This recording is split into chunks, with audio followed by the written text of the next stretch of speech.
الحمد لله رب العالمين والعاقبة للمتقين والصلاة والسلام على رسوله محمد وعلى آله وأصحابه أجمعين وعلى من تبعهم بإحسان إلى يوم الدين.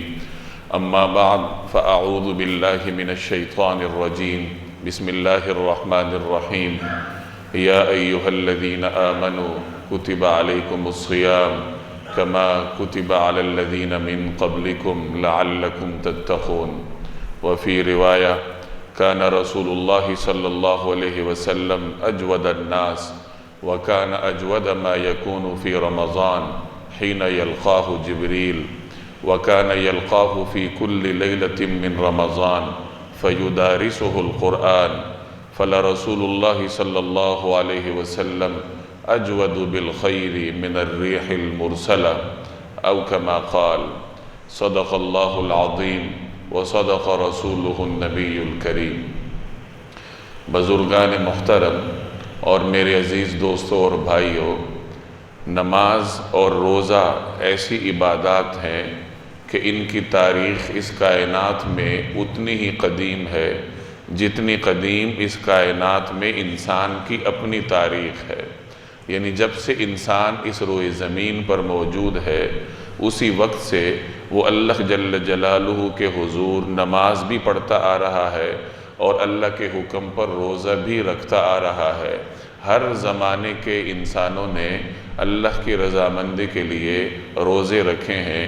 طریقہ کار مختلف ہو سکتا ہے، ایام مختلف ہو سکتے ہیں، احکامات میں جزوی طور پر اختلاف ہو سکتا ہے، لیکن روزے کا تصور بہرحال ہر امت میں موجود رہا ہے.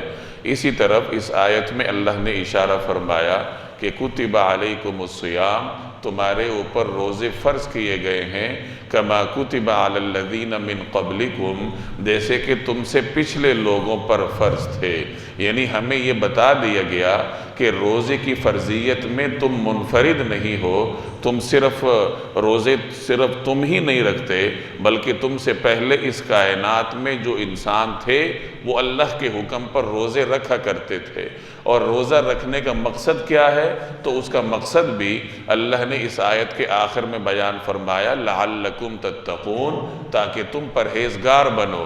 گویا کہ روزہ رکھنے کا جو بنیادی مقصد ہے وہ تقوی کا حصول ہے کہ انسان کے اندر خوف خدا پیدا ہو، انسان کے اندر پرہیزگاری کے جذبات پیدا ہوں. عبادات جتنی بھی ہیں اگرچہ سب کے سب اللہ کی رضامندی کے لیے ہوتی ہیں اور ہر عبادت انسان کو اللہ کے قریب لے کر جاتی ہے، لیکن روزے کو یہ انفراد حاصل ہے کہ اللہ نے اس کا مقصد تقوی قرار دیا ہے، چونکہ یہ ایک ایسی عبادت ہے کہ اس پر کسی کو مطلع نہیں کیا جا سکتا. روزہ بندے اور رب کے درمیان ایک راز ہوتا ہے. آدمی اپنی تنہائیوں میں ہوتا ہے، اسے کوئی دیکھنے والا نہیں ہوتا. وہ چاہے تو کھا پی لے، کھانا پینا بھی میسر ہے، دیکھنے والی آنکھ بھی نہیں ہے. اس کے باوجود اگر وہ کھانے پینے سے گریز کرتا ہے تو اس کا مطلب یہ ہے کہ اللہ کا خوف اس کے دل میں موجود ہے. تو چونکہ یہ ایک ایسی عبادت ہے جو کہ خالق اور مخلوق کے درمیان ایک راز کی حیثیت رکھتی ہے، اسی وجہ سے اللہ نے اس کو یہ انفراد عطا فرمایا کہ اس کا مقصد واضح کرتے ہوئے یوں فرمایا کہ تم روزے رکھو، ہم نے تمہارے اوپر فرض کیے. اور روزوں کا مقصد کیا ہے؟ تو وہ تقوی کا حصول ہے. میں نے عرض کیا کہ کائنات میں انسان ہر زمانے میں روزہ رکھتا آیا ہے. معلوم انسانی تاریخ میں حضرت نوح علیہ السلام کے بارے میں سنن ابن ماجہ کی روایت ہے کہ وہ سال کے 2 دن چھوڑ کر تمام ایام روزہ رکھتے تھے. حضرت نوح علیہ السلام عید الفطر اور عید الاضحیٰ کے 2 دنوں کو چھوڑ کر سال کے تمام ایام میں روزہ رکھتے تھے. تو یہ معلوم انسانی تاریخ میں روزے کے بارے میں پہلی معلومات ہیں. یعنی نوح علیہ السلام وہ پہلے شخصیت ہیں جن کے روزوں کے بارے میں ہمیں معلوم ہے. اگرچہ اس سے پچھلے لوگ بھی یقیناً روزے رکھتے رہے ہوں گے، لیکن ان کی معلوم تاریخ ہم تک نہیں پہنچی. حضرت داؤد علیہ السلام 1 دن چھوڑ کر 1 دن روزہ رکھتے تھے. اس کو صوم داؤدی کہا جاتا ہے. ایک روایت میں آتا ہے کہ اللہ کے نزدیک سب سے پسندیدہ روزے صوم داؤدی ہیں. صوم داؤدی کا مطلب کیا ہوا کہ ایک دن روزہ رکھنا اور ایک دن افطار کرنا۔ چونکہ انسان کمزور ہے، اگر وہ مسلسل روزے رکھتا رہے گا تو صحت کے مسائل کھڑے ہو جائیں گے، اس لیے پسندیدہ یہ قرار دیا گیا کہ بہترین روزے صوم داؤدی ہیں۔ اگر کسی نے تسلسل کے ساتھ روزے رکھنے بھی ہیں تو اس کے لیے پسندیدہ یہی ہے کہ وہ ایک دن روزہ رکھے اور ایک دن چھوڑے۔ حضرت موسیٰ علیہ السلام نے 2 مرتبہ 40 دن بغیر کچھ کھائے پیے روزے رکھے تھے۔ ایک مرتبہ جب انہیں تورات کی الواح ملی تھیں، تورات کی تختیاں ملی تھیں، تو بطور شکر کے انہوں نے 40 دن مسلسل روزے رکھے۔ اور دوسری مرتبہ جب انہوں نے اپنی قوم کو شرک میں مبتلا دیکھا تو بطور استغفار کے اللہ کو راضی کرنے کے لیے انہوں نے 40 دن تک بغیر کچھ کھائے پیے مستسلسل کے ساتھ روزے رکھے۔ تو یہ گزشتہ انبیاء کی تاریخ ہے کہ گزشتہ انبیاء علیہ السلام کے ہاں روزے کا تصور موجود تھا۔ مسلمانوں میں مکی زندگی میں بھی روزے کا تصور موجود رہا ہے۔ چنانچہ 10 محرم کا روزہ یہ مسلمانوں میں آغاز سے ہی رائج تھا۔ مکہ مکرمہ میں 10 محرم کے روزے کا تصور موجود تھا، اہل مکہ بھی رکھا کرتے تھے، اور مسلمانوں نے بھی ابتدا میں رمضان کے روزوں کی فرضیت سے پہلے 10 محرم کا روزہ رکھا ہے۔ اسی طریقے سے مہینے میں جو 3 روزے ہوتے ہیں ایام 20 کے، چاند کی 13ویں 14ویں اور 15ویں کو جو روزے رکھے جاتے ہیں انہیں ایام 20 کہا جاتا ہے۔ یہ روزے بھی مسلمانوں میں مکی زندگی میں موجود تھے۔ اسی طریقے سے ہفتے میں 2 روزے رکھے جاتے ہیں، پیر کے دن اور جمعرات کے دن۔ رمضان کے روزوں کی فرضیت سے پہلے مکی زندگی میں ان روزوں کا بھی تصور موجود تھا۔ تو خلاصہ یہ نکلا کہ رمضان کے روزوں کی فرضیت سے پہلے مسلمانوں میں روزوں کا تصور موجود تھا، اور مسلمانوں سے پہلے اس کائنات میں جو انبیاء تشریف لائے ہیں، ان کی جو امتیں رہی ہیں، سب کے ہاں اللہ جل جلالہ کو راضی کرنے کے لیے روزے کا یہ تصور موجود رہا ہے۔ رمضان کے یہ روزے اللہ جل جلالہ نے 2 ہجری میں فرض کیے ہیں۔ جب مسلمانوں نے ہجرت کی تو ہجرت کے دوسرے سال اللہ تبارک و تعالی نے رمضان کے روزوں کی باقاعدہ فرضیت نازل کی ہے۔ ابتدا میں احکامات کچھ اور تھے۔ رمضان کا یہ روزہ مختلف مراحل سے گزرنے کے بعد اس شکل میں پہنچا ہے جس شکل میں آج ہم لوگ جس شکل میں روزہ رکھتے ہیں۔ ابتدا میں جب روزے فرض ہوئے تھے تو ہر کسی کو اختیار تھا کہ کوئی چاہے تو روزہ رکھ لے اور کوئی چاہے تو صدقہ دے دے، فدیہ دے دے، اختیار تھا۔ بعد میں اللہ جل جلالہ نے آیت نازل کی فَمَنْ شَهِدَ مِنْكُمُ الشَّهْرَ فَلْيَصُمْ، کہ تم میں سے جو بھی شخص رمضان کا مہینہ پائے گا تو وہ روزہ رکھے۔ تو وہ جو اختیار تھا اگلے مرحلے میں اللہ تبارک و تعالی نے اختیار ختم کر دیا۔ اب مریض اور مسافر کے علاوہ ہر بالغ کے لیے رمضان کے روزے رکھنے کی پابندی ہے۔ ہر بالغ مسلمان یہ روزے رکھے گا۔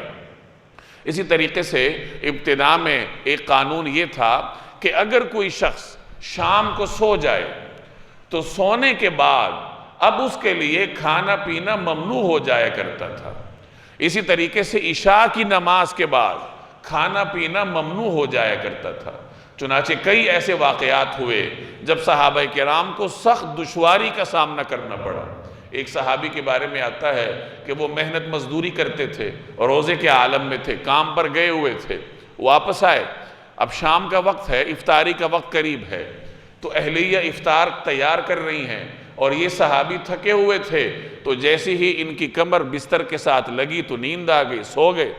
اب اہلیہ نے جب دیکھا کہ یہ تو سو گئے ہیں تو وہ پریشان ہو گئیں کہ اب تو جب ان کی آنکھ کھلے گی تو ان کے لیے تو کھانا پینا ممنوع ہوگا اور اگلے دن کا روزہ ان کا شروع ہو جائے گا۔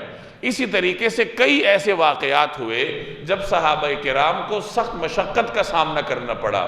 اس پر اللہ تبارک و تعالی نے یہ آیت نازل کی کہ اللہ جل جلالہ جانتا ہے کہ تم لوگ اپنی جانوں کے ساتھ خیانت کرتے ہو، لہٰذا اب تمہیں رات کو یہ چھوٹ ہے۔ گویا کہ اب کے جو احکامات ہیں کہ سحری تک انسان کھانا پینا، حقوق زوجیت ادا کرنا اور روزے کی حالت میں جو ممنوعات ہیں وہ یہ تمام چیزیں اللہ نے افطار سے لے کر سحر تک حلال قرار دے دی۔ تو یہ مختلف مراحل ہیں جن سے اللہ تبارک و تعالی نے رمضان کے روزوں کو گزارا ہے۔ تو 2 ہجری میں اللہ تبارک و تعالی نے رمضان کے ان روزوں کو باقاعدہ قانونی شکل عطا کی اور مسلمانوں کے لیے ان کو رکھنا فرض قرار طے پایا۔ نبی کریم صلی اللہ علیہ وسلم رمضان المبارک کے مہینے کو ایک خاص اہتمام کے ساتھ گزارتے تھے۔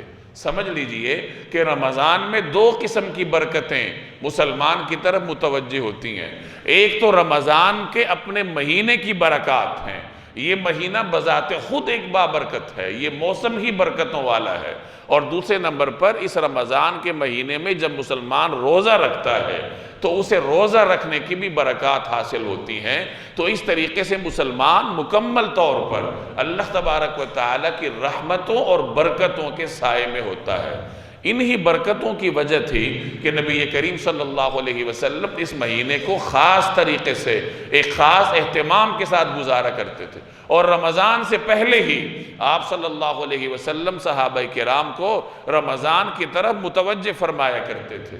چنانچہ ایک روایت میں آتا ہے کہ ایک مرتبہ نبی کریم صلی اللہ علیہ وسلم نے رمضان سے پہلے صحابہ کرام سے پوچھا ماذا یستقبلکم وتستقبلون، 3 مرتبہ آپ نے پوچھا ماذا یستقبلکم وتستقبلون، ماذا یستقبلکم وتستقبلون، یعنی کون سی چیز ہے جو تم سے ملنے آ رہی ہے، کون سی چیز ہے جس سے تم جا کے ملنے والے ہو، جس کا تم استقبال کرنے لگے ہو۔ اب صحابہ کو حیرت ہوئی کہ نہ جانے کون سا غیر معمولی واقعہ ہے جس کا وقوع ہونے والا ہے۔ تو حضرت عمر نے پوچھا کہ یا رسول اللہ اوحی نزل، کہ کیا وہی نازل ہونے والی ہے، ام عدو حضر، یا کوئی دشمن آنے والا ہے، یعنی وہ کون سا ایسا غیر معمولی واقعہ ہے جس سے ابھی ہمیں دوچار ہونا ہے۔ تو نبی کریم صلی اللہ علیہ وسلم نے فرمایا ان اللہ یغفر فی اول لیلۃ من رمضان لکل اہل ہذہ القبلہ، کہ اللہ تبارک و تعالی رمضان المبارک کی پہلی رات کو تمام اہل قبلہ یعنی تمام مسلمانوں کی مغفرت فرما دیتا ہے۔ گویا کہ رمضان کے آنے کی خوشخبری سنائی کہ ایک غیر معمولی واقعے سے تم دوچار ہونے والے ہو، اور وہ غیر معمولی واقعہ کیا ہے، وہ تمہارے لیے بشارت ہے، اور بشارت بھی کس انداز کی کہ رمضان کی پہلی رات اللہ جل جلالہ تم سب کی مغفرت فرما دے گا۔ تو تمام مسلمانوں کی مغفرت، تمام اہل قبلہ کی مغفرت اللہ تبارک و تعالی رمضان المبارک کی پہلی رات کو فرما دیتا ہے۔ گویا کہ مسلمان کو پاک صاف کر کے رمضان کے مہینے میں داخل کیا جاتا ہے، اور پھر مسلمان عبادات کے ذریعے، نوافل کے ذریعے، استغفار کے ذریعے، دعاؤں کے ذریعے اللہ تبارک و تعالی کی قرب کے منازل طے کرتا رہتا ہے۔ نبی کریم صلی اللہ علیہ وسلم کے بارے میں حضرت عائشہ رضی اللہ تعالی عنہ فرماتی ہیں کہ جب رمضان آیا کرتا تھا تو نبی کریم صلی اللہ علیہ وسلم کے چہرہ انور کا رنگ متغیر ہو جاتا تھا، افکار کی وجہ سے، فکر کی وجہ سے کہ رمضان جیسا اہم مہینہ آنے کو ہے تو پورے طریقے سے اس سے فائدہ کیسے اٹھایا جا سکتا ہے۔ جیسے آپ کو جب کوئی اہم موقع درپیش ہوتا ہے تو انسان غور و فکر میں ہوتا ہے، اور جب غور و فکر کی انتہا پر ہوتا ہے تو اس کے چہرے سے لگ رہا ہوتا ہے کہ یہ آدمی مغموم ہے، یہ سوچوں میں ڈوبا ہوا ہے، اسے کوئی مرحلہ درپیش ہے۔ تو نبی کریم صلی اللہ علیہ وسلم کو یہی صورتحال رمضان کی آمد پر درپیش ہوتی تھی، اور اس کی وجہ یہی تھی۔ محدثین فرماتے ہیں کہ رمضان سے پورے طریقے سے فائدہ کیسے اٹھایا جائے۔ رمضان المبارک کے مہینے میں آپ صلی اللہ علیہ وسلم 2 عبادات کو بطور خاص انجام دیتے تھے۔ پہلے نمبر پر قرآن کریم کے ساتھ تعلق ہے۔ قرآن کریم کے ساتھ نبی کریم صلی اللہ علیہ وسلم کا ویسے بھی بہت زیادہ تعلق تھا۔ قرآن کریم کے بارے میں نبی کریم صلی اللہ علیہ وسلم کی 2 سنتیں ہیں۔ ایک سنت قرآن کریم سننا ہے، اور دوسری سنت قرآن کریم کی تلاوت کرنا ہے۔ جیسے قرآن کریم پڑھنا آپ صلی اللہ علیہ وسلم کی سنت ہے، تلاوت سنت ہے، اسی طریقے سے قرآن کریم کی تلاوت کو سننا یہ بھی جناب رسول اللہ صلی اللہ علیہ وسلم کی سنت ہے۔ حضرت عبداللہ ابن مسعود رضی اللہ تعالی عنہ فرماتے ہیں کہ ایک مرتبہ نبی کریم صلی اللہ علیہ وسلم نے مجھ سے ارشاد فرمایا کہ مجھے قرآن کریم کی تلاوت سناؤ، مجھے قرآن کریم کی تلاوت سناؤ۔ تو ابن مسعود کہتے ہیں کہ میں نے عرض کیا یا رسول اللہ اقرأ علیک وعلیک انزل، کہ میں آپ کو پڑھ کر سناؤں؟ قرآن کریم تو نازل ہی آپ پر ہوا ہے، یعنی قرآن کریم تو ہم آپ کی زبان اقدس سے سننے کے عادی ہیں، ہماری کیا مجال ہو سکتی ہے کہ ہم آپ کو قرآن سنائیں؟ تو آپ صلی اللہ علیہ وسلم نے ارشاد فرمایا کہ انی احب ان استمع من غیری، کہ میں یہ پسند کرتا ہوں کہ اپنے علاوہ کسی اور سے بھی قرآن سنوں۔ گویا کہ قرآن کریم سننا یہ نبی کریم صلی اللہ علیہ وسلم کو پسند تھا۔ تو ابن مسعود فرماتے ہیں کہ میں نے آپ کے حکم پر عمل کرتے ہوئے سورہ نساء کی تلاوت شروع کر دی، میں تلاوت کرتا رہا، آیات پڑھتا رہا۔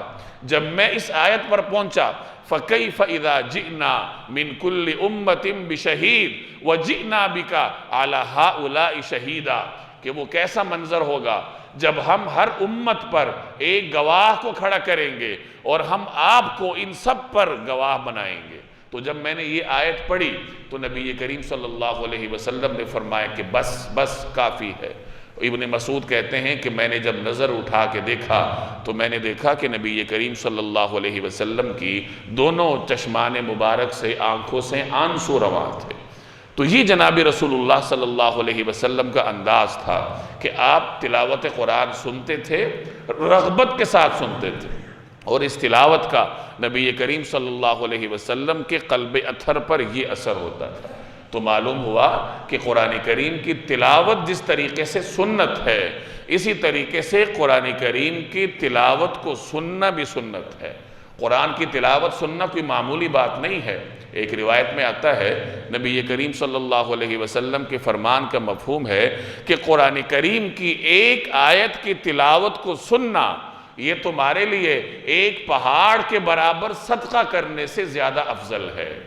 یعنی ایک شخص ایک پہاڑ کے برابر صدقہ کرتا ہے، مال کا انبار اللہ کے راستے میں لٹاتا ہے، اور دوسرا شخص قرآن کریم کی ایک آیت کو کان لگا کر سنتا ہے، تو یہ حدیث آپ کو بتا رہی ہے کہ قرآن کی ایک آیت کو سننا یہ ایک پہاڑ کے برابر صدقہ کرنے سے افضل ہے۔ اور ایک اور روایت کا مفہوم ہے کہ جو شخص قرآن کریم کی تلاوت کان لگا کر سنتا ہے تو اللہ تعالیٰ اس کے دنیا کے مسائل کو حل کرتا ہے، اور جو شخص پڑھنے والا ہے تو پڑھنے والے کے اللہ آخرت کے مسائل کو حل کرتا ہے۔ تو یہ قرآن کریم کی تلاوت سننے کے فضائل ہیں۔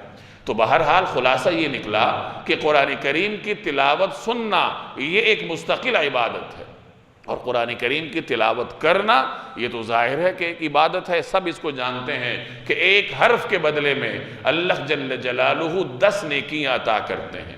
اب اگر یہی حرف رمضان میں پڑھا جائے تو آپ 10 کو 70 سے ضرب دے دیجئے، گویا کہ الف لام میم صرف یہ 3 حروف کی تلاوت اللہ جل جلالہ کی جانب سے 1000 نیکیاں آپ کے نامہ اعمال میں درج کرواتی ہے اگر آپ رمضان میں اس کی تلاوت کریں۔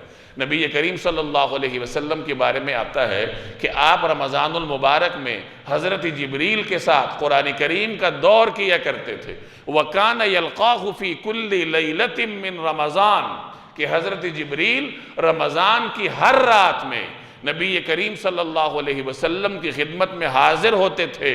فَيُدَارِسُهُ الْقُرْآنِ، اور آپ صلی اللہ علیہ وسلم کے ساتھ قرآن کریم کا دور کیا کرتے تھے۔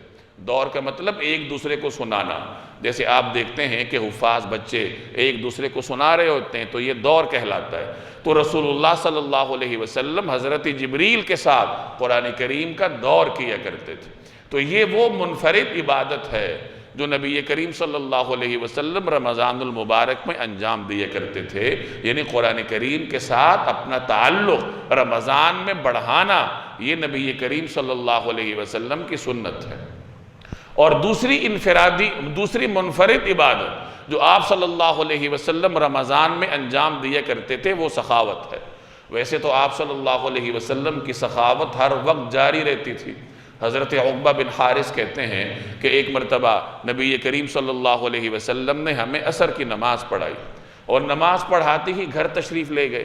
تو یہ خلاف معمول ایک واقعہ تھا کہ آپ نماز پڑھا کر فوری طور پر گھر تشریف لے گئے، تھوڑی دیر کے بعد واپس تشریف لائے۔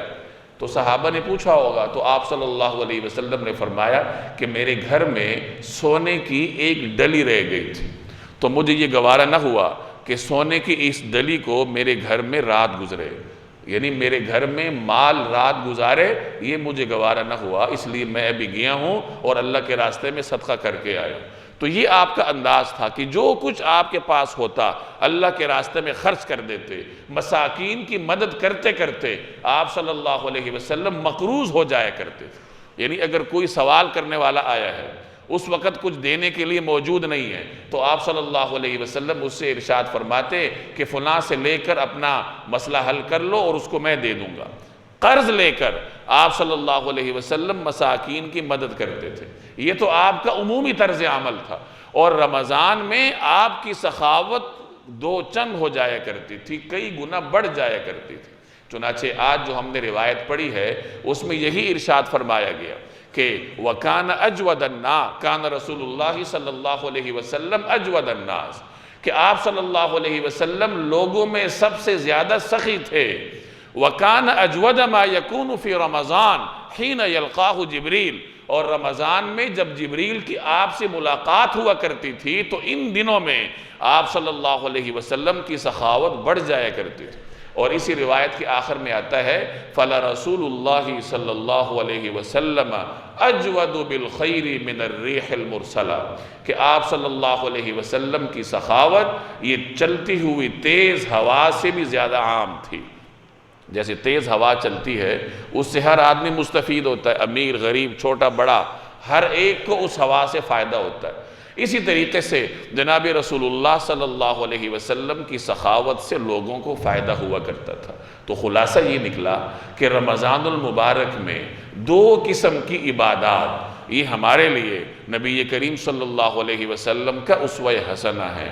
ایک قرآن کریم کے ساتھ اپنا تعلق مضبوط کرنا، اور دوسرے نمبر پر مخلوق خدا کی خدمت کرنا، سخاوت کرنا۔ کسی کو اللہ نے مال دے رکھا ہے، وہ اللہ کے مخلوق کا اپنے مال کے ذریعے خدمت کرے۔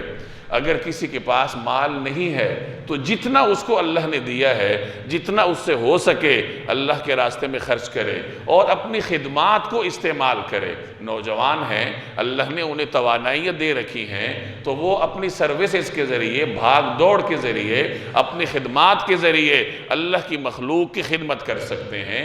تو ان دو عبادات کے لیے رمضان کے مہینے میں کمر بستہ ہونا چاہیے۔ رمضان کے مہینے میں تراویح میں قرآن کریم کی تلاوت سننا یہ ہمارے لیے ایک نعمت سے کم نہیں ہے۔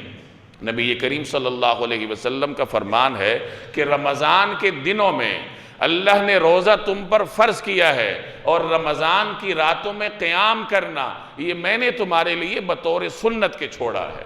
گویا کہ رات کو قیام کرنا، تراویح پڑھنا یہ ہمارے لیے نبی کریم صلی اللہ علیہ وسلم کی سنت ہے۔ آپ صلی اللہ علیہ وسلم رات کے آخری حصے میں تہجد پڑھا کرتے تھے، اور یہ آپ کا مستقل معمول تھا۔ رمضان کے مہینے میں ایک اضافہ ہوا کرتا تھا کہ رات کے پہلے حصے میں جناب رسول اللہ صلی اللہ علیہ وسلم تراویح پڑھا کرتے تھے۔ اس وقت اس کا نام تراویح نہیں تھا، یہ تو ہر عبادت پر مختلف مراحل گزرتے ہیں، تو بعد میں جا کے لوگوں نے اس کا نام تراویح رکھا۔ بہرحال جو ایک عبادت ہے 20 رکعت کی، وہ نبی کریم صلی اللہ علیہ وسلم کے زمانے میں موجود تھی، اور آپ علیہ السلام انفرادی طور پر پڑھتے تھے۔ 2 یا 3 دن آپ نے صحابہ کو جماعت کروائی ہے، باقی حضور صلی اللہ علیہ وسلم خود تنہا پڑھتے تھے۔ حضرت عمر رضی اللہ تعالی عنہ نے اپنے زمانے میں یہ طریقہ کار شروع کیا کہ انہوں نے فرمایا کہ مختلف جگہوں پہ کھڑے ہو کر قرآن پڑھتے ہو، تلاوت کرتے ہو۔ حضرت عمر مسجد نبوی آئے تو دیکھا کہ صحابہ کی چھوٹی چھوٹی ٹولیاں مسجد کے مختلف کونوں میں بکھری ہوئی ہیں، اور اپنے اپنے طور پر تراویح پڑھ رہی ہیں، قرآن کی تلاوت کر رہے ہیں۔ تو حضرت عمر نے فرمایا کہ سارے جمع ہو جاؤ۔ ابی بن کعب کو ان کا امام بنایا اور فرمایا کہ نعم البدعۃ ھذہ، کہ یہ کیسی خوبصورت ایک نیا کام ہے۔ یعنی اگرچہ یہ پیغمبر کے زمانے میں نہیں تھا لیکن بہرحال یہ ایک اچھا کام ہے، تو حضرت عمر رضی اللہ تعالی عنہ نے اس طریقے سے اس کو رائج کیا اور تمام صحابہ نے اس پہ اتفاق کیا، اور اس کے بعد سے آج تک امت میں تعامل چلا آ رہا ہے کہ لوگ جماعت کے ساتھ تراویح پڑھتے ہیں اور ایک مرتبہ اس میں قرآن کریم ختم کرنے کی کوشش کرتے ہیں۔ اب اگر کوئی خود حافظ ہے تو وہ تو تنہا بھی پڑھ سکتا ہے، وہ قرآن کریم کی تلاوت اس میں کرے، لیکن اگر کوئی حافظ نہیں ہے تو اس کے لیے تو امام کے پیچھے نیت باندھنے کے سوا کوئی چارہ کار ہی نہیں ہے۔ اور یہ اللہ کی جانب سے کتنی بڑی نعمت ہے کہ آپ امام کے پیچھے نیت باندھ کر کھڑے ہو جاتے ہیں۔ امام نماز میں پڑھتا ہے، اول تو قرآن کی تلاوت ہے، اور پھر نماز میں قرآن کی تلاوت ہے، اور پھر وہ نماز بھی رمضان میں ادا کی جا رہی ہے، تو آپ اندازہ لگائیے کہ تراویح میں قرآن کی تلاوت کرنا یہ کتنی عظمت کی بات ہوگی، اور آپ صرف نیت باندھ کر امام کے ثواب میں شریک ہو جاتے ہیں، کیونکہ ایک روایت میں آتا ہے کہ جو امام تلاوت کرتا ہے تو وہی مقتدی کی تلاوت ہوتی ہے، گویا کہ امام کو جو ثواب مل رہا ہے درست لب و لہجے کے ساتھ پڑھنے پر، اسے قرآن کی تلاوت کا جو ثواب مل رہا ہے پیچھے نیت باندھنے والے کو مفت میں مل رہا ہے۔ تو ہم لوگ اپنی سستی کی وجہ سے یا وقتی طور پر کسی کام درپیش ہونے کی وجہ سے یا معمولی سے عذر کی وجہ سے اتنے بڑے اجر سے اپنے آپ کو محروم رکھ رہے ہیں۔ یہ تو کل قیامت کے دن پتہ چلے گا، جب آدمی کی آنکھ بند ہوگی اور وہ قبر میں اترے گا تو پھر اس کو پتہ چلے گا کہ وہ جو میں کھڑا ہو کر تراویح پڑھتا تھا یا بیماری کی وجہ سے بیٹھ کر امام کی تلاوت سنتا تھا، محنت کرتا تھا، تو آج اللہ کے ہاں میرے لیے اس کا کیا اجر و ثواب ہے۔ تو بہرحال کوشش کرنی چاہیے کہ رمضان المبارک کے اس مہینے میں ایک تو اپنے آپ کو گناہوں سے بچایا جائے، اور دوسرے نمبر پر جتنا ہو سکے نیکیوں سے اپنے آپ کو مالا مال کیا جائے۔ اللہ تبارک و تعالی عمل کی توفیق عطا فرمائے۔ وما علینا الا البلاغ۔